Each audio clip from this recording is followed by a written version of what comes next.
дуруд бинандаҳои барномаи устохона, мо ин навбат ба яке аз устохонаҳои мошинтаъмиркунии пойтахт рафтем.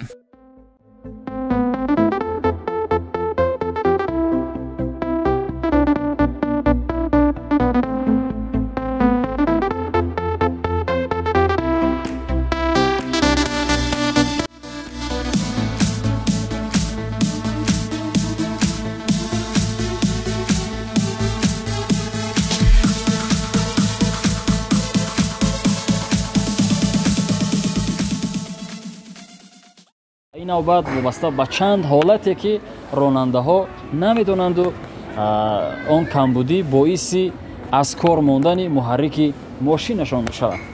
суҳбат намоед.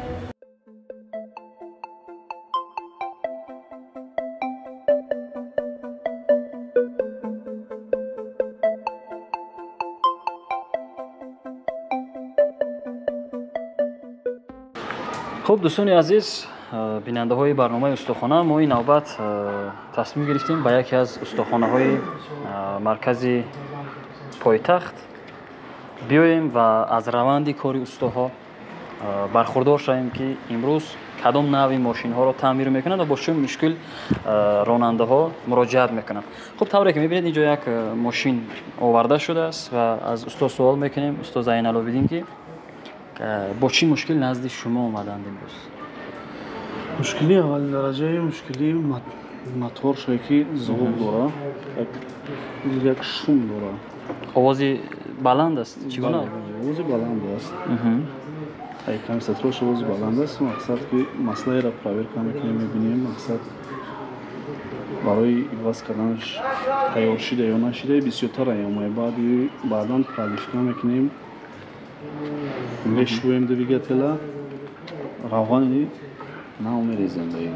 хуб ҳамин овози баланд пайдо кардани муҳаррики мошин аз чӣ сабаб шуда метавонад? аз сабаби гузарондани сари вақт алиш накардани масла. баъд ҳамин овоз гум мешавад ё ин ки таъсир мегузорад ба ягон қисмати муҳаррики мошин? агар иҷа дар распредвал конденсатор луфт пайдо шудагӣ набошад, бале. луфт пайдо шавад, чӣ ҳолатҳо эҳсос мешавад? чӣ зарар дорад ба мошин? чӣ ҳолат мушоҳида мешавад? ҳолатҳое ки метавонад двигател аз кор барорад. дигар вазифаи двигател аз чӣ иборат аст? муҳаррики ҳамин мошин метавонад полне аз кор барорад. муҳаррик корношоям шавад? бале бале. ва боз чӣ мушкили дигар дорад ин мошин ки назди шумо омаданд имрӯз ронандаи? передни мости мақсад ки ба қавли худмон раздаткашам сад зуғуқ дорад. вай аз кадом ҳисоб ҳамин хел мешавад? ушам аз ивази амир равған иваз накардани масла. онам равған дорад? бале бале. чанд қапас бояд иваз кунед? вай да 30-40 ҳазор бояд алӣ шавад. 30-40 ҳазор километр пробег. дар ин устохона чунин хизматрасониҳо ҳаст: шустушӯи нақлиёт, таъмири қисмҳои эҳтиётии мошин, ивазу таъмири муҳаррик, рангубори мошинҳо, муоинаи техникӣ, яъне ба истилоҳ диагностика ва чандеи дигар.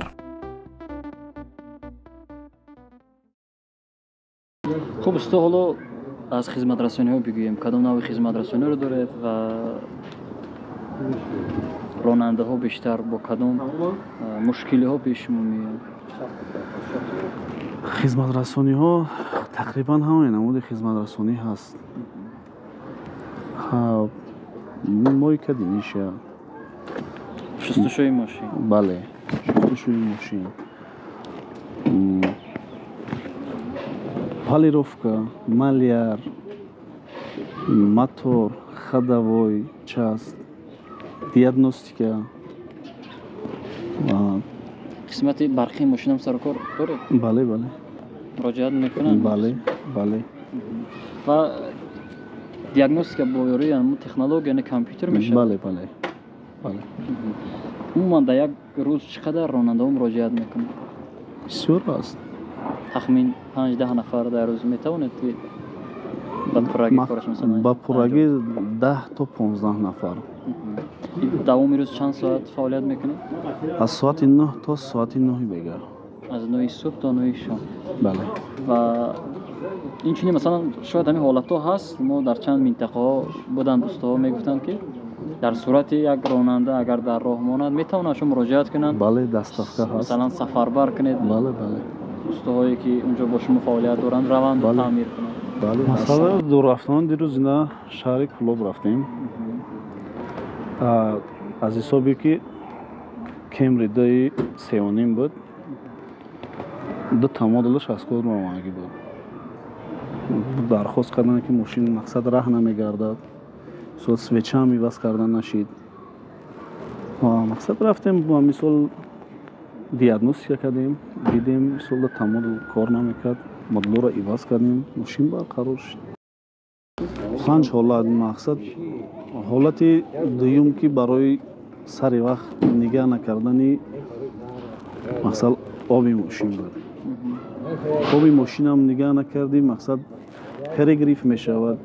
بعد دیگه مثال موتور هم ریمون کند او حالت اولش دریاب نمیکنه. بله گرفته نمیتونه چون که اوجد یک بار با طرز تاجیکی خودمون بگیم همون بلوک سرخ میکنن دیگه از نرم زیاد میشود. آب نیست هوا گویا میجوشد در درون چند قدر واضح گرم میشود اما قدر مقصد میتواند گلوفکا رو نگاه نمیکند که تورنوشوی هم میشود کجلش میکند. بعضا راننده میشود که شاید از روی به اعتباری باشد روشنی کشیدگی است و به حرکت میداره. این چی ضرر میرسونه چی زیان داره؟ این هم ضرری کلان میرسوند. سمتر ماشین میکند مقصد سمتر ماشین در حالت میگیم که مثال اپورن دیست رو سرخ میکند پول میقپد گرم میشه سرخ میشه کجلش میکند میتواند در بگیرد. این ماشین بله در میگیره سرخ میشه. بیننده‌های عزیز ما با استاد زین‌العابدین صحبتی داشتیم اطراف چند نازکیه که راننده ها در نوبت اول باید بدانند و چی سوالی دارید، چی پیشنهادی دارید و چی مشکلی برای شما پیش می آید و از نازکی آن میخواهید برخوردار شوید با عنوانی برنامه استخوانه بنویسید. و همین گونه خدمت رسانی ها دارند در استخوانه خود. استاد زین‌العابدین به واسطه قبلا هم در صحبت اشاره کردند که می توانند در دل خود جا روند و ماشین شما را تعمیر کنند.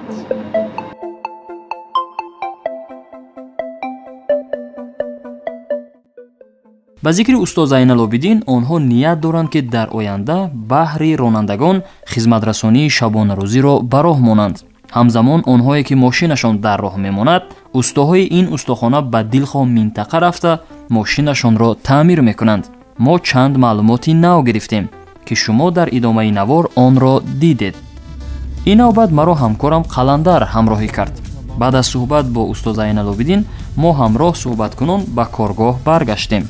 بیننده های عزیز هر سوالی که دارید می توانید در کامنتاری نویسید. ما حتما در نشرهای بعدی برنامه از استاها پرسان خواهیم شد. تا برنامه های بعدی استخوانه خیر.